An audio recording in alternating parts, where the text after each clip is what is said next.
Olá, é um prazer conhecer vocês. Nesse momento, vamos falar sobre a direção da educação para o crescimento espiritual dos jovens.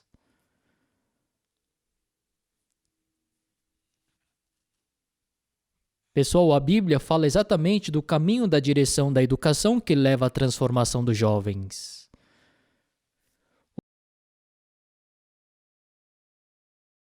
O poder da educação é muito importante.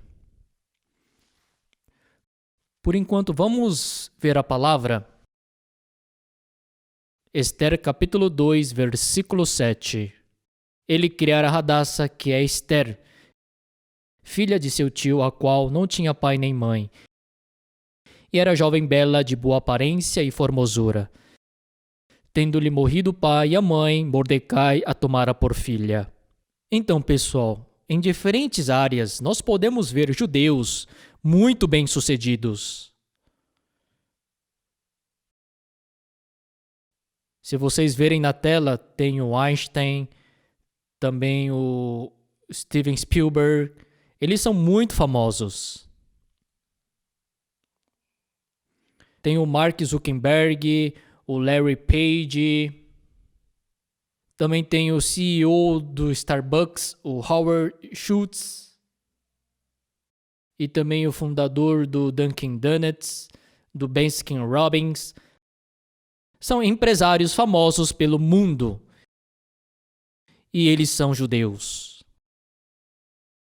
E o motivo deles serem bem-sucedidos não é porque eles têm um QI alto, mas sim porque o método de educação dos judeus é muito especial.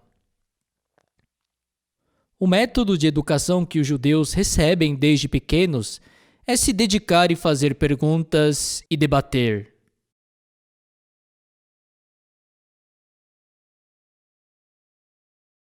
Eles dizem que mesmo em uma biblioteca, eles sempre conversam um com os outros.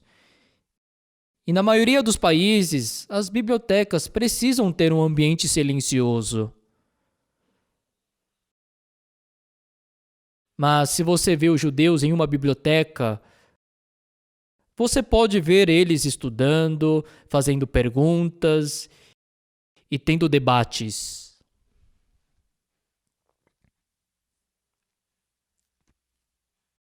Desde pequenos, eles são treinados a ter o costume de fazer muitas perguntas.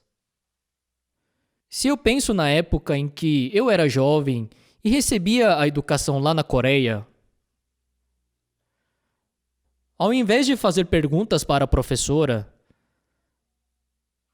nós nos dedicamos a escutar.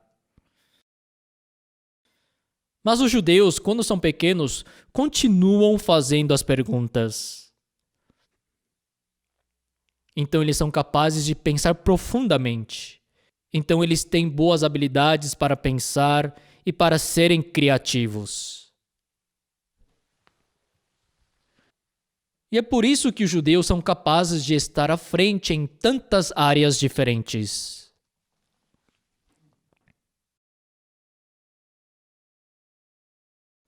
Quando eu era jovem na Coreia, quando as crianças vão para a escola, eu lembro que as mães coreanas sempre diziam aos seus filhos para ficarem em silêncio. Você precisa escutar bem a professora. E isso é o que as mães dizem para as crianças quando elas vão para a escola. Mas as mães judias falam para os seus filhos: quando você for para a escola, faça muitas perguntas. Uma palavra para definir o método de educação do povo judeu é perguntar e fazer debates.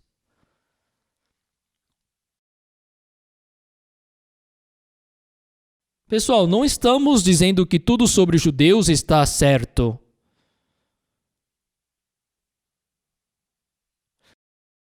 Mas o ponto em que eu quero chegar é que o sistema de educação dos judeus é muito importante. Para um judeu, quando ele faz 13 anos, ele participa de uma cerimônia de maioridade. E para que alcancem a maioridade, eles têm que decorar todos os 5 livros de Moisés. E assim a estrutura cerebral sofre uma alteração do 2D para o 3D. E eu não sei essa parte em detalhes, mas a maioria das pessoas começam do meio para o fim.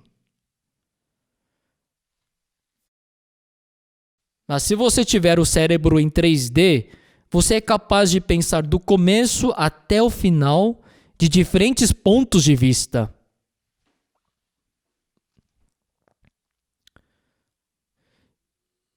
E eu vi que desde jovem eles memorizam a Bíblia e através disso eles conseguem reestruturar seus cérebros.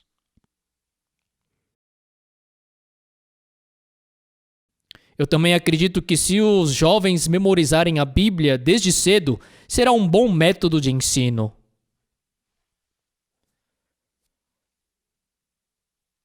E na verdade, o povo judeu representa só 2% da população mundial.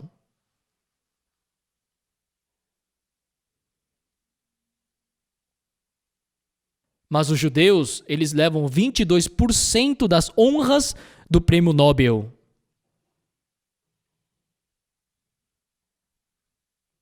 E isso é muito incrível.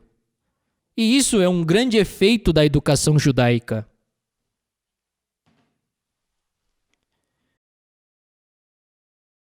E outro método de educação que as mães judias usam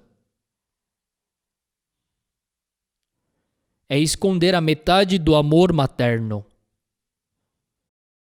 E eu sei que todas as mães amam seus filhos.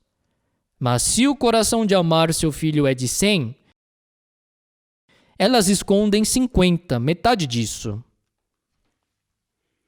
Então, se a criança quer 10 coisas, elas de propósito escondem 4 ou as 5 coisas. E se os pais têm condições, eles compram tudo para os seus filhos. Acho que o difícil seria se os pais não atendessem todos os pedidos dos seus filhos. Mas, se as crianças deixam de ter essas 4 ou 5 coisas, elas aprendem a ter o poder do autocontrole. Então, isso trouxe uma eficácia na educação do povo judeu e permitiu com que eles estivessem à frente em diferentes áreas.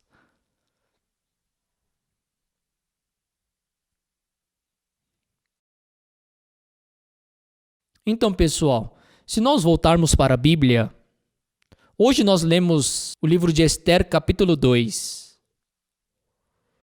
Se nós olharmos no capítulo 2 e no versículo 7, diz que Mordecai a tomara por sua filha. E a Esther, quando estava recebendo a educação de Mordecai, o que Mordecai ensinou para Esther? Se você ler Esther capítulo 2, você vai saber exatamente essa parte. Mordecai era um servo de Deus que acreditava em Deus. Ele era uma pessoa espiritual. E ele sabia que para nós estarmos junto com Deus, nós devemos jogar fora o nosso pensamento. Se nós lermos em Lucas capítulo 14, no versículo 26, a Bíblia exatamente diz para nós. Então vamos ler Lucas capítulo 14, versículo 26. E se alguém vem a mim e não aborrece a seu pai e mãe e mulher e filhos, irmãos, irmãs e ainda a sua própria vida, não pode ser meu discípulo. E qualquer que não tomar a sua cruz e vier após mim, não pode ser meu discípulo. Então, aqui está falando que se nós não jogarmos fora as nossas coisas, quem não negar a seus irmãos, sua mulher e ainda aborrecer a sua própria vida, não pode ser meu discípulo.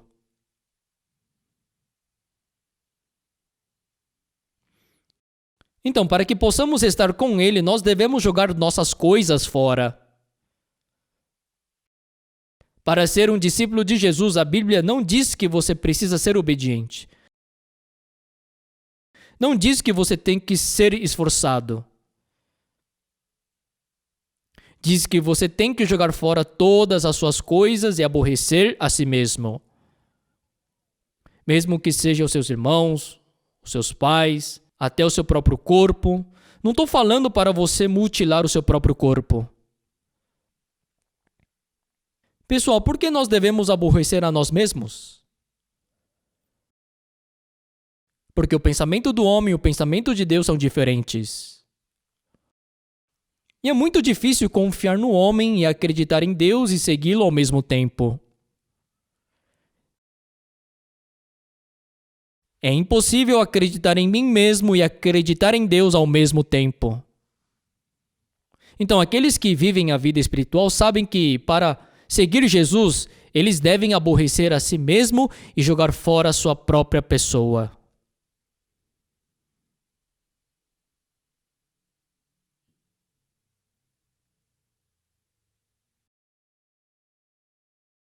Pessoal, eu não tenho certeza se vocês já escutaram sobre as mudanças da roda do trem.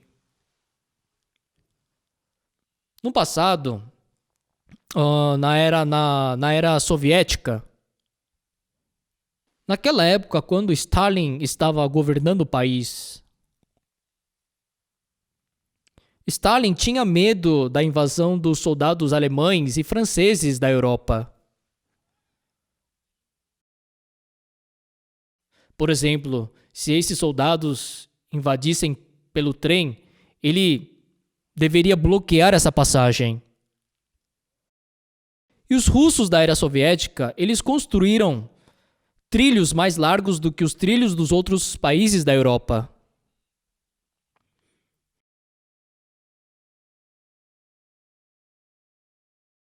E naquela época, os trilhos dos países da Europa seguiam a medida padrão de 1,43 m.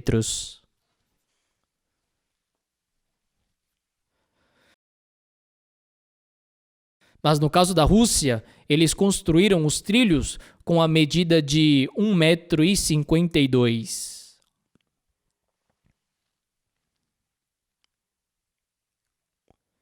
Então, já que havia uma diferença na medida desses trilhos, os trens não podiam andar livremente. E até nos dias de hoje, quando nós chegamos na região da Bielorrússia, antes de nós atravessarmos a fronteira da Polônia, você tem que fazer a baldeação, ou seja, a troca de trem.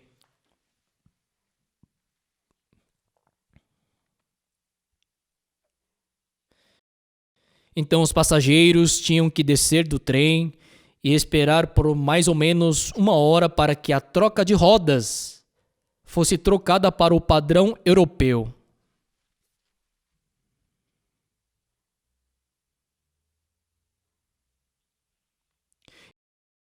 E assim, fazendo essa troca de rodas para o modelo europeu, eles poderiam viajar tranquilamente.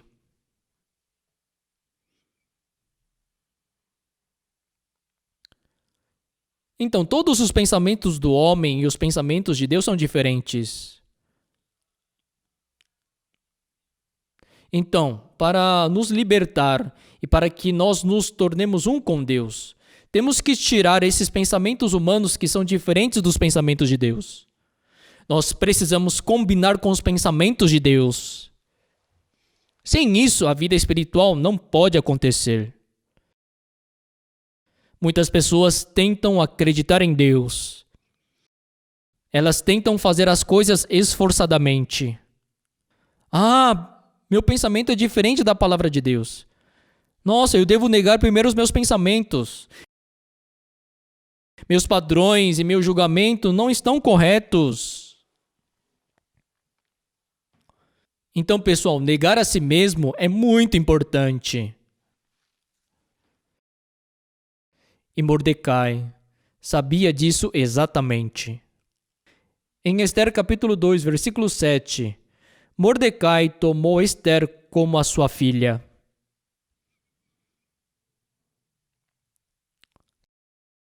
Se nós vermos em Esther capítulo 2, nós podemos ver bem exatamente como ele disciplinou ela. Pessoal, o rei Assuero era um grande rei que dominava 127 províncias.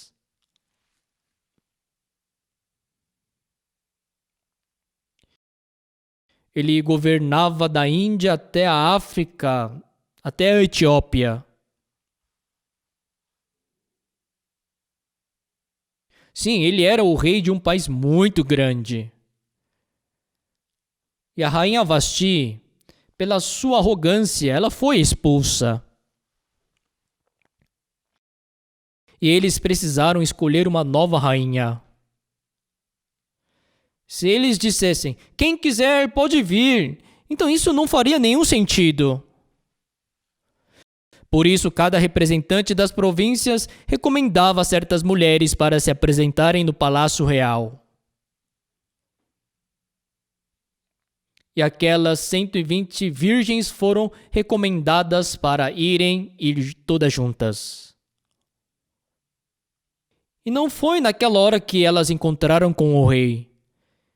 Elas tiveram que preparar e decorar seus corpos por 1 ano.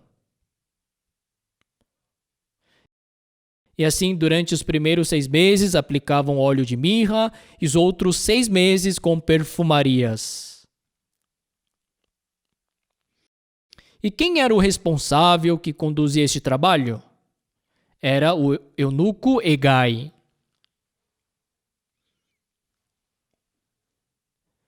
Hegai com certeza passou para elas o cronograma desse período de 1 ano.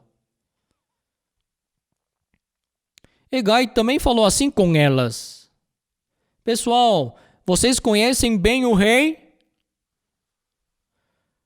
Vocês não conhecem bem ele, não é? Do que o rei gosta, que tipo de cheiro ele gosta. Eu acho que vocês não devem conhecer bem, mas eu conheço bem. Tudo o que você deve fazer é fazer apenas o que eu disser. Esse foi o tipo de educação que ele deu a elas. E todas disseram sim, nós iremos obedecer, e escutaram. E além das regras do Palácio Real, havia uma outra coisa muito interessante. No dia em que as mulheres jovens foram encontrar com o rei, nesse dia eles davam tudo o que as mulheres pediam. Já que era o dia do encontro com o rei, elas tiveram o desejo de ficarem ainda mais bonitas.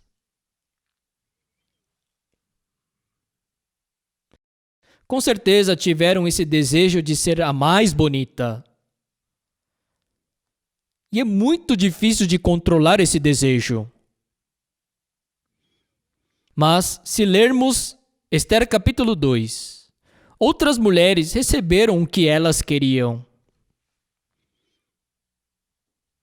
Mas na Bíblia mostra que Esther não pediu nada além das coisas que Hegai disse.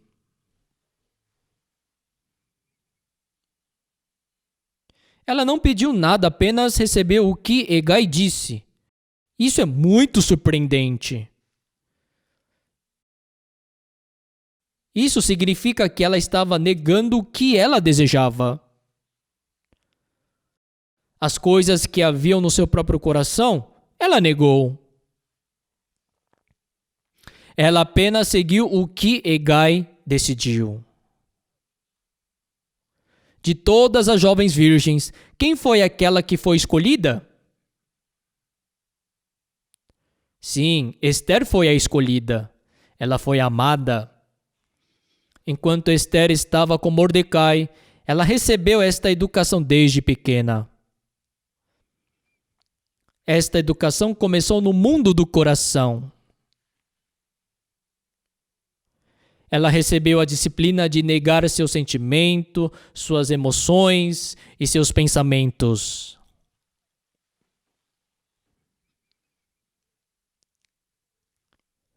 Meus pensamentos são diferentes dos pensamentos de Deus. Para eu receber os pensamentos de Deus, eu devo jogar fora os meus.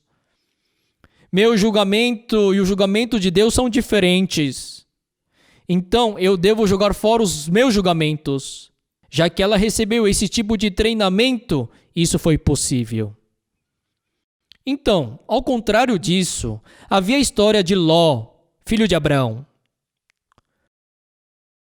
Ló deixou Abraão.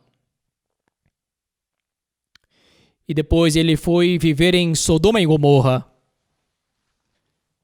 E quando Ló deixou Abraão, ele não foi capaz de aprender a fé.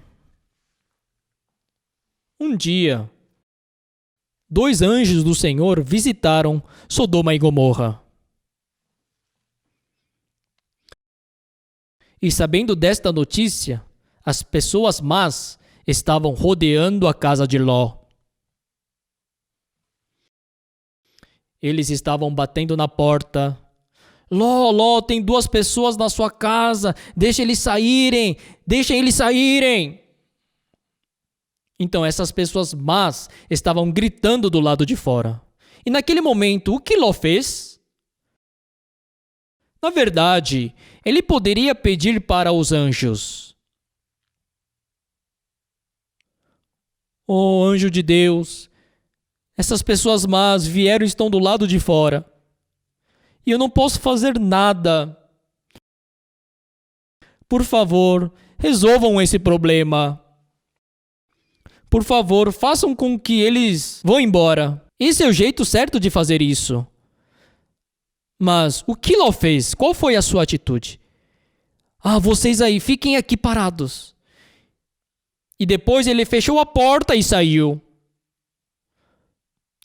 Não faça isso, não façam isso, por favor. Ló saiu de casa para tentar resolver este problema. Mas Ló não podia fazer nada. Eles não ouviram ele. Então, os anjos de Deus cegaram os homens que estavam do lado de fora. E Ló foi resgatado. Espiritualmente, Ló era uma pessoa muito escura. Ló não negou a si mesmo. Ele continuou achando que podia fazer alguma coisa, mesmo que não tivesse nada que ele pudesse fazer.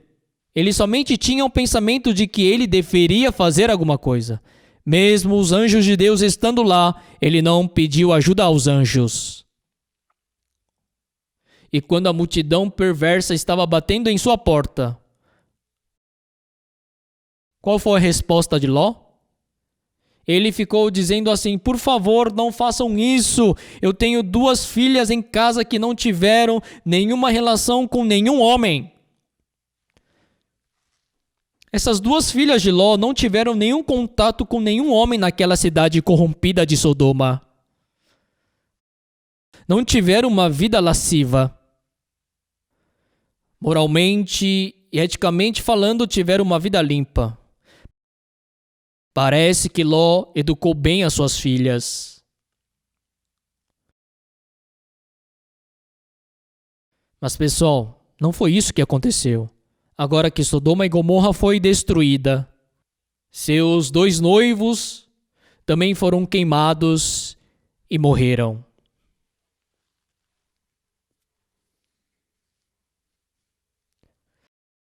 E assim a esposa de Ló se tornou uma estátua de sal. E no final, Ló e as suas 2 filhas foram salvas. E essas 2 filhas, pensando bem, não tinham homens para elas se casarem. E começaram a ficar preocupadas. Se elas tivessem aprendido a fé naquele momento, nossa, nós não temos mais caminho. Mas Jesus é o caminho. Esse era o coração que deveria surgir. Mas porque elas não aprenderam a fé, nós não temos caminho, não temos para onde ir. Então nós devemos fazer o nosso pai beber vinho e devemos dormir com o nosso pai. Aquelas 2 filhas que não se corromperam vivendo em Sodoma e Gomorra. Aquelas filhas que moralmente apresentavam ter uma vida limpa. No final, deram bebida para o pai. Aconteceu um fato cruel. Primeiro foi a mais velha, depois a segunda, e assim elas coabitaram com seu próprio pai. Pessoal, Ló educou as suas filhas, mas qual foi a direção da educação dele? Elas não foram educadas na fé. Por quê? Porque Ló também não aprendeu sobre a fé. Então as filhas de Ló ficaram escuras no mundo da fé. Não sei se eu posso falar se elas tiveram uma vida limpa moralmente e eticamente falando. Quando elas não tinham mais caminho, elas não sabiam que Jesus Cristo deveria se tornar o seu caminho. As duas filhas de Ló seguiram exatamente os seus pensamentos. Pessoal, diz que os pensamentos da carne são inimizade com Deus. Se nós seguimos os nossos pensamentos, nós iremos ser contra Deus. Infelizmente, as duas filhas de Ló seguiram seus pensamentos e aconteceu assim. Se elas fossem capazes de negar os seus pensamentos, se elas olhassem para Deus e depender de Deus, o resultado seria muito bonito. Mas, infelizmente, as filhas de Ló não receberam essa educação.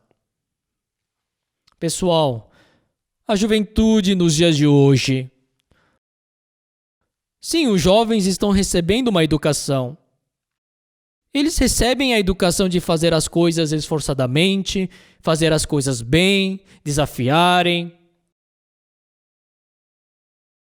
Apesar desse tipo de educação ser necessária, mas para o crescimento espiritual, para a transformação espiritual, sem primeiro se esvaziar, isso nunca acontecerá. Quando nós negamos a nós mesmos, nós podemos nos tornar em discípulos de Deus. Se nós não aprendermos isso, nós não podemos nos tornar um com Deus. Então vamos pensar um pouco mais sobre a Bíblia. Na Bíblia fala como Deus educou e treinou os seus servos.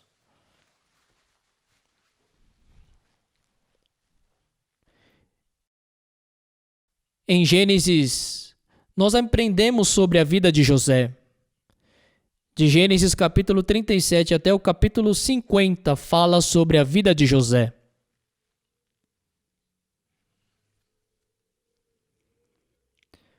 Fala com detalhes sobre a vida de José.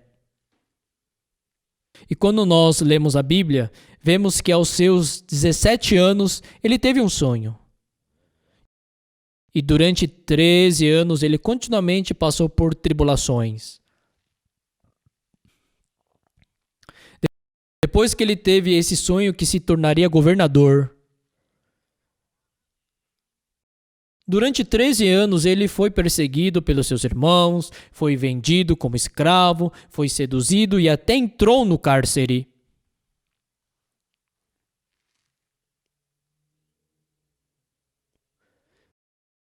Ele teve muitas tribulações e dificuldades, mas tudo isso estava dentro da providência e dentro do plano de Deus. Mas José não sabia dessa verdade exatamente. Quando José foi vendido como escravo para o Egito, ele se tornou servo na casa de Potifar. Ele era o superintendente do rei. Mas a esposa de Potifar era uma mulher muito lasciva. Ela tentou seduzir José várias vezes. E José, sabendo disso, tentou pará-la. E um dia, quando não tinha ninguém em casa, estava somente a esposa de Potifar e José. E a esposa de Potifar, agarrando em José, disse: "Vamos dormir juntos." José ficou assustado, tirou as suas roupas e fugiu. E quando José tirou a sua roupa, a esposa de Potifar começou a gritar. E ela mentiu para o seu marido. Esse servo hebreu tentou se deitar comigo. E colocaram José no cárcere. Enquanto ele estava no cárcere, o padeiro e o copeiro-chefe entraram no cárcere. E esses dois homens sonharam. E ele ouviu sobre os sonhos deles e os interpretou. E assim como a interpretação de José, 3 dias depois, o copeiro-chefe foi reintegrado no seu cargo e o padeiro-chefe foi enforcado.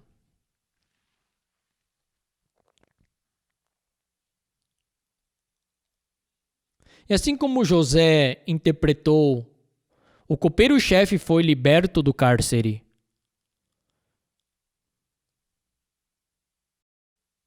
Então, imagine o quão feliz ele estava. Imagine o quão José estava grato.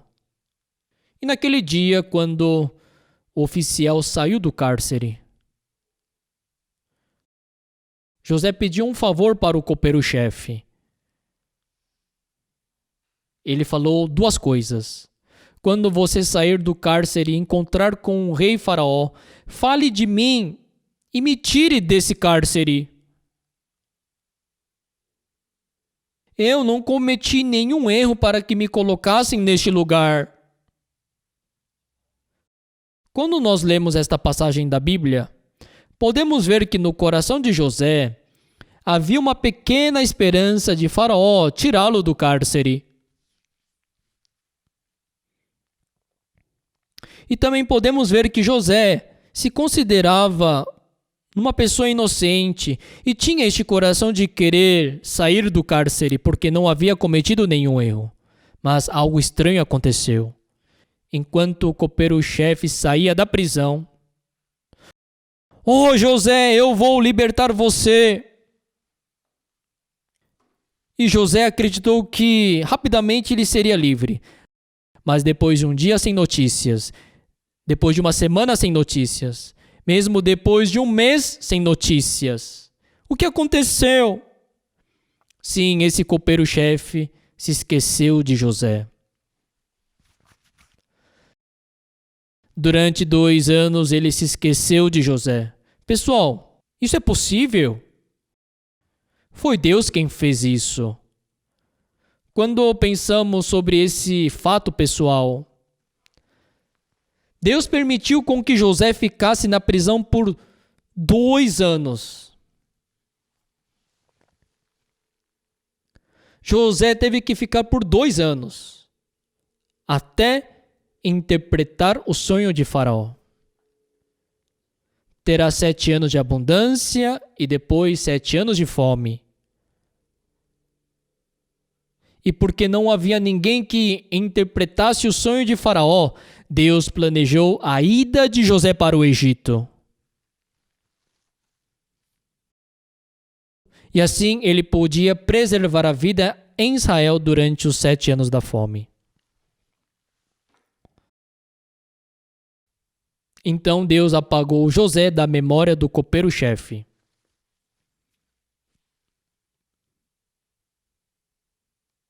Pessoal, logicamente falando, seria impossível para ele se esquecer de José.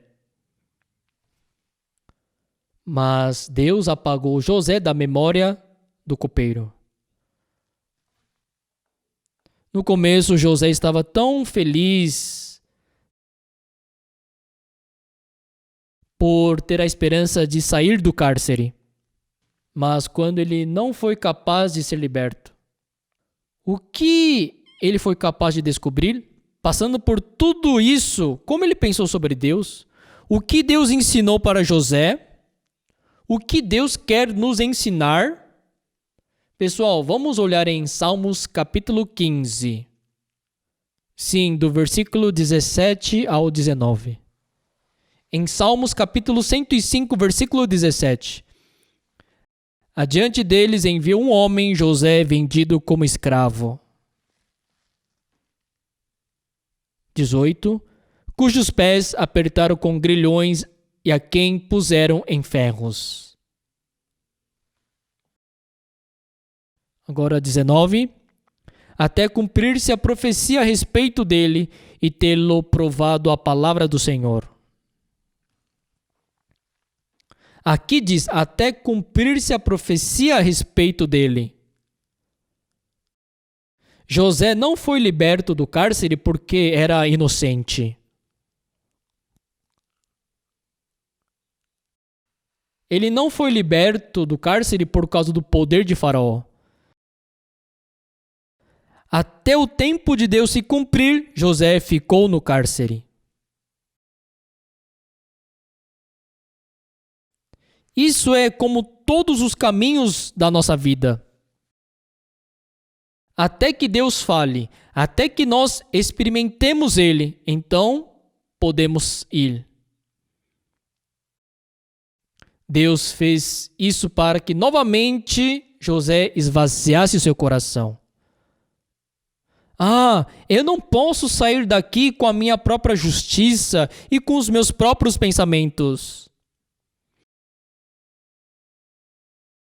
Eu não posso sair do cárcere através do poder de Faraó. A minha vida inteira depende somente da palavra de Deus. Ele foi capaz de se desfazer e de se negar de todos os pensamentos humanos. Ele foi capaz de perceber que todas as coisas dependem da mão de Deus. E aos seus 33 anos, ele saiu do cárcere e depois que ele interpretou o sonho de Faraó, se tornou governador do Egito.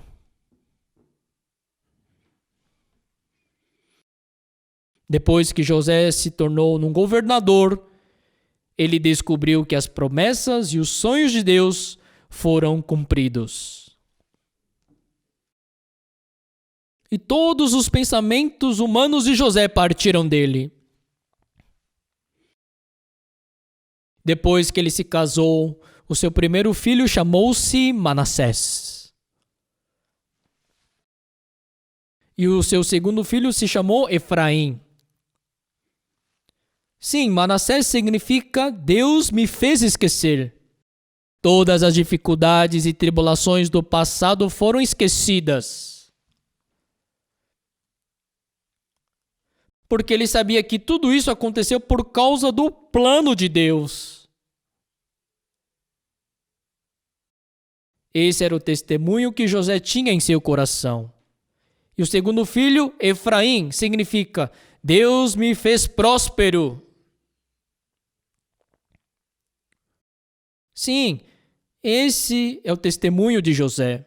Pessoal, então Deus o esvaziou de todos os seus pensamentos humanos, de toda a sua visão e de todos os seus métodos humanos. Porque se isso não tivesse acontecido, ele ainda estaria bravo com seus irmãos. E se ele guardasse esse rancor, o que teria acontecido quando ele encontrou com seus irmãos?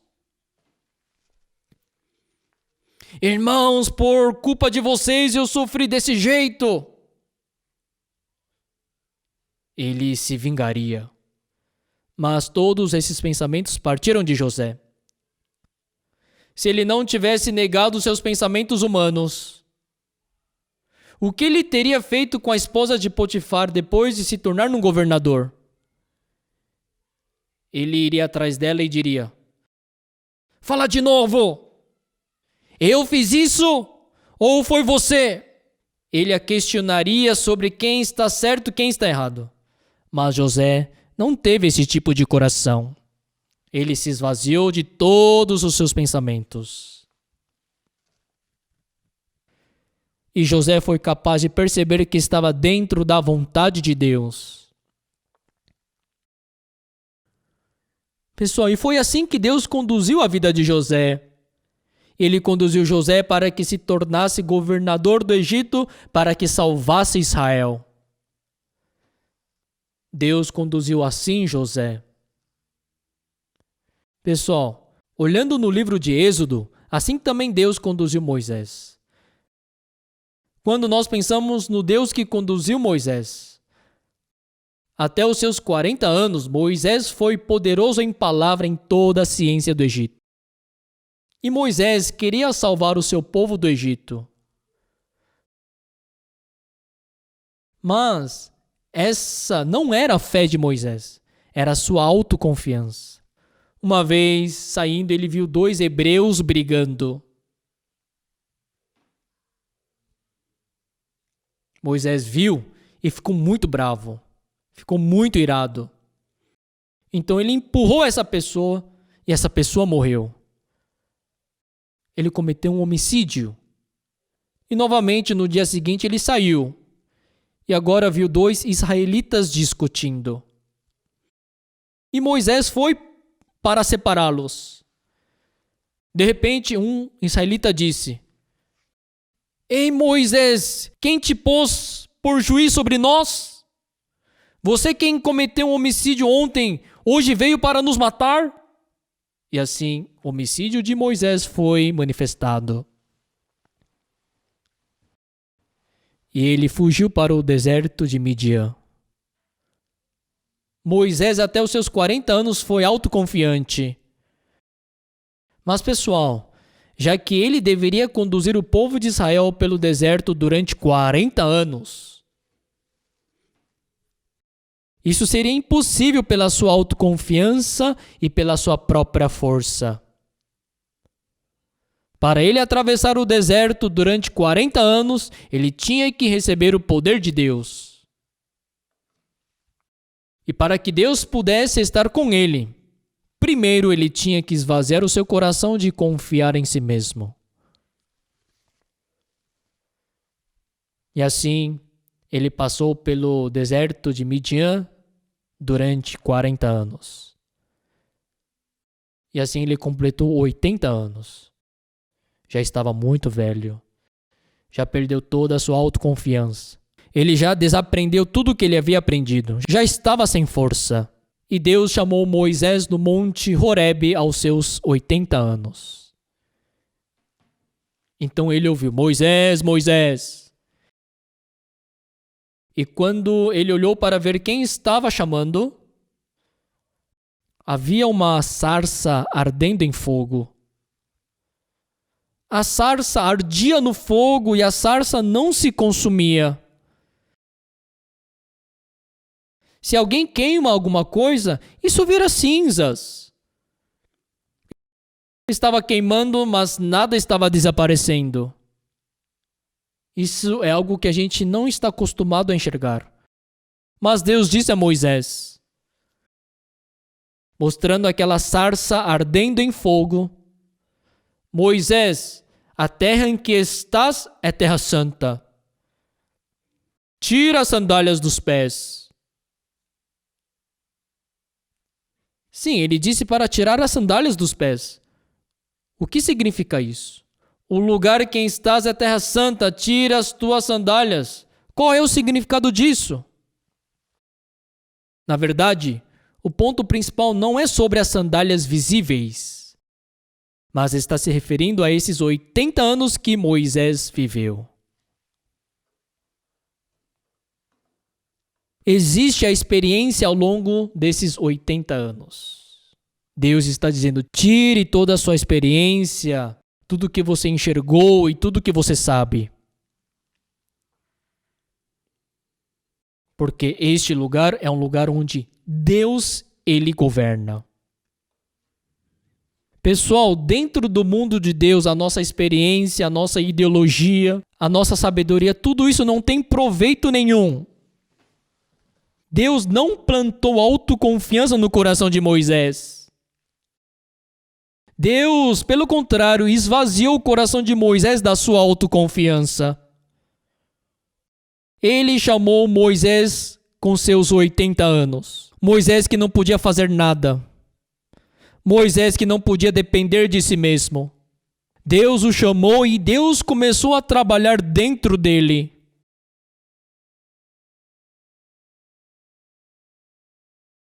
Pessoal, Moisés, ele conduziu 2 milhões de pessoas no deserto por 40 anos. Isso é algo impossível pela força humana.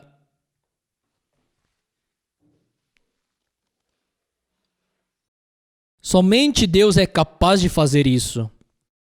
Pessoal, imagine, para a gente fazer uma viagem durante uma semana com 10 pessoas, imagine quantas coisas nós precisamos.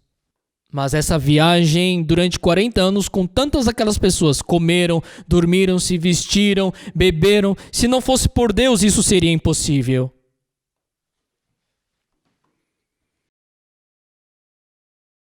Antes de Deus utilizar Moisés como guia, já que Deus tinha que estar vivo e operando dentro de Moisés, Deus fez o trabalho de esvaziar o coração de Moisés. Educou para que ele pudesse negar a sua própria pessoa. Pessoal, esse Deus que conduziu a vida de Moisés, assim também está nos conduzindo. E deseja conduzir os jovens desta mesma maneira. Nós não devemos criar a autoconfiança, confiar em nós mesmos e nos esforçar e fazer o bem. Nós temos que esvaziar o nosso coração de todas as nossas coisas. Porque a sabedoria de Deus é superior à nossa sabedoria. O método de Deus é superior ao nosso método. Não está dizendo que a sabedoria prevalece a força? Sim, está dizendo que a sabedoria é melhor que os guerreiros. E assim, pessoal, dentro da sabedoria de Deus, nós podemos trabalhar com todo o poder. Também, pessoal, Jesus Cristo educou os seus discípulos. Vocês conhecem o famoso discípulo chamado Pedro? Pedro encontrou com Jesus. No mar da Galileia, Pedro encontrou com Jesus. Pedro, naquela noite, jogou as suas redes durante toda a noite, mas não apanhou nem sequer um peixe. Sim, você poder ganhar muitos peixes também é um trabalhar de Deus. Mas também você não pegar nem sequer um peixe também posso falar que é um trabalhar de Deus. Por mais que se jogue as redes, se ele não pegou nem sequer um peixe, trabalhou toda a noite, mas não apanhou nada. Deus mostrou que Pedro era uma pessoa inútil. E Jesus Cristo disse para Pedro: lançai as vossas redes no mar profundo. Por mais que foi algo diferente do seu pensamento, mas ele não tinha mais nenhuma força. Sobre as palavras, ele lançou as redes. E ele pegou muitos peixes ao ponto das redes rasgarem. Foi algo muito incrível. Só que naquele momento, Pedro ele descobriu algo pela primeira vez. Diante da poderosa palavra de Jesus, ele percebeu que até então estava vivendo segundo seus métodos. Ele viu essa sua pessoa e se prostrou e disse: Senhor, eu sou pecador, retira-te de mim. Eu sou mau. E assim Pedro deixou suas redes, seu barco e se tornou um discípulo de Jesus. Pela primeira vez, Pedro experimentou o poder da palavra de Jesus. Foi incrível o Senhor Jesus Cristo. E ele queria seguir o Senhor. Mas quando Jesus Cristo viu a Pedro, Jesus Cristo queria educar uma coisa na vida espiritual de Pedro. Por mais que Pedro ele dependeu da palavra de Jesus, mas também ainda ele tinha a sua própria autoconfiança. Hoje em dia muitas pessoas dependem da palavra, também dependem dos seus próprios pensamentos. Tem momentos que escutam a palavra, depois segue o seu pensamento. E assim, em muitos casos, as pessoas vivem essa vida espiritual bem confusa. E para que Pedro pudesse se tornar no verdadeiro discípulo de Jesus, ele tinha que tirar a sua autoconfiança. Por isso, Jesus começou a educar a Pedro. No dia que pegaram Jesus Cristo disse para os discípulos: todos vocês me abandonarão. Ah, Senhor, o que o Senhor está falando? Senhor, isso nunca vai acontecer. Mesmo que eu morra, eu sempre estarei com o Senhor. Pedro falou com toda a força. todos vocês me abandonarão. Só que Pedro não tinha este coração de abandonar a Jesus. Jesus Cristo está falando que Pedro iria o abandonar. Mas Pedro, olhando para o seu coração, ele não tinha esse coração. Jesus, isso nunca vai acontecer. Pedro rejeitou a palavra de Jesus. Pedro foi uma pessoa que confiou exatamente no seu coração. Mas, pessoal, o que aconteceu naquela noite? Pedro negou 3 vezes a Jesus. E naquele dia o galo cantou 2 vezes. Está escrito assim no livro de Mateus.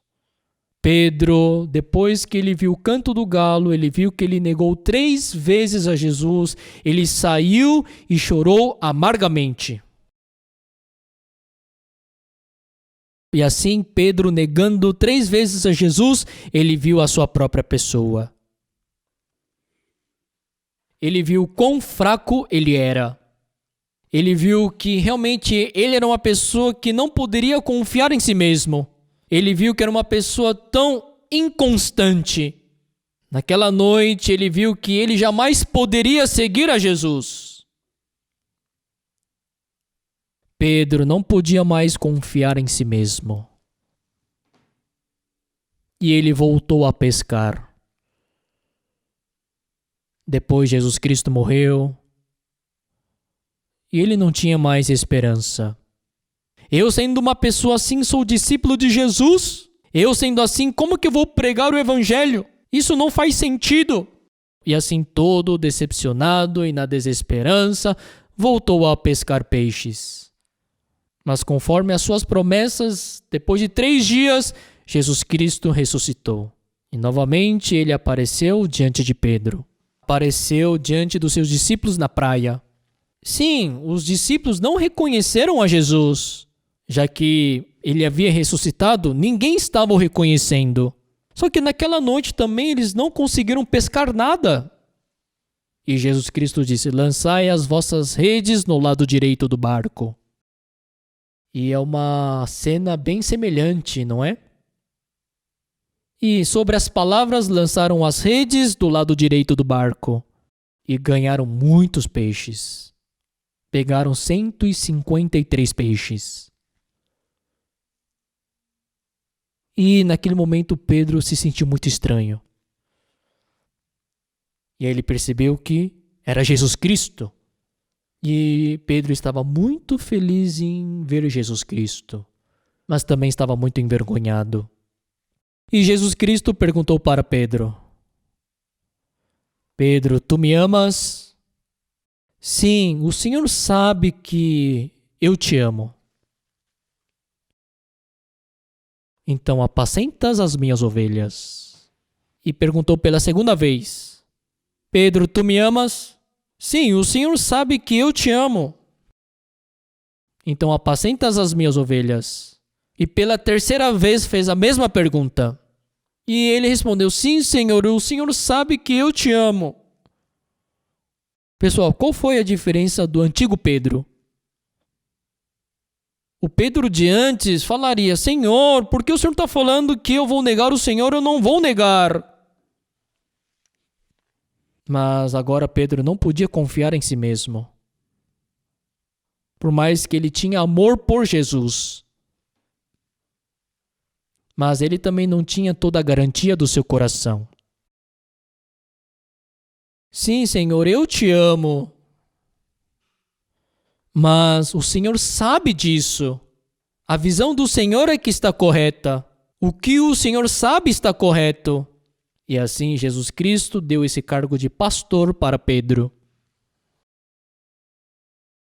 Por isso, quando nós lermos em João capítulo 21, versículo 18, está escrito assim.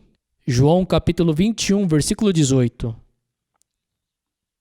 Em verdade te digo que quando eras mais moço, tu te cingias a ti mesmo e andavas por onde querias. Quando, porém, fores velho, estenderás as mãos e outro te cingirá e te levará para onde não queres. Quando ele era jovem, ele andava por onde queria. Mas agora o outro te cingirá e te levará para onde não queres.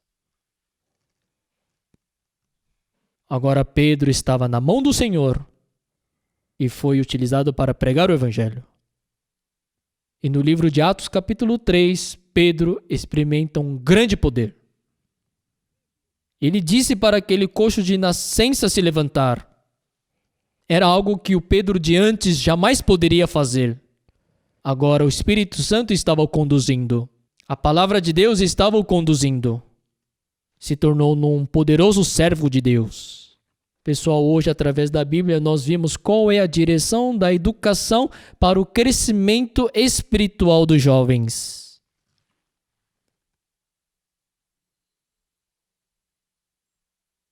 Mais do que você se esforçar, corrigir os seus erros, melhorar as suas atitudes,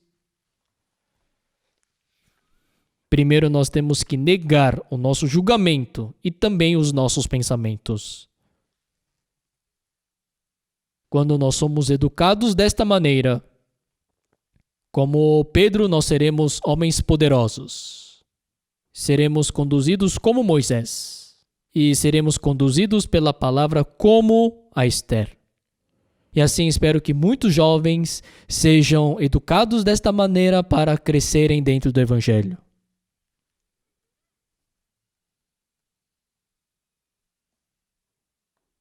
Quero agradecer a todos que estão nesta academia. Eu espero que na sua vida, no seu ministério, e assim muitos jovens possam alcançar a bênção. Vamos orar? Senhor Deus, nosso Pai, muito obrigado. A Bíblia fala exatamente da direção do coração para a transformação espiritual.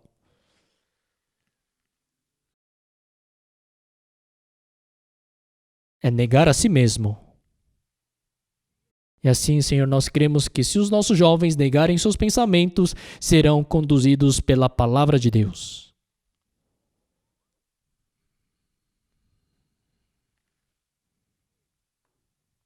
E, Senhor, esperamos que os jovens de cada igreja, negando o seu pensamento, possam alcançar a Tua bênção e a Tua graça. Senhor, nós te glorificamos por este momento que o Senhor nos permitiu. Oramos em nome do Senhor Jesus Cristo. Amém. Muito obrigado.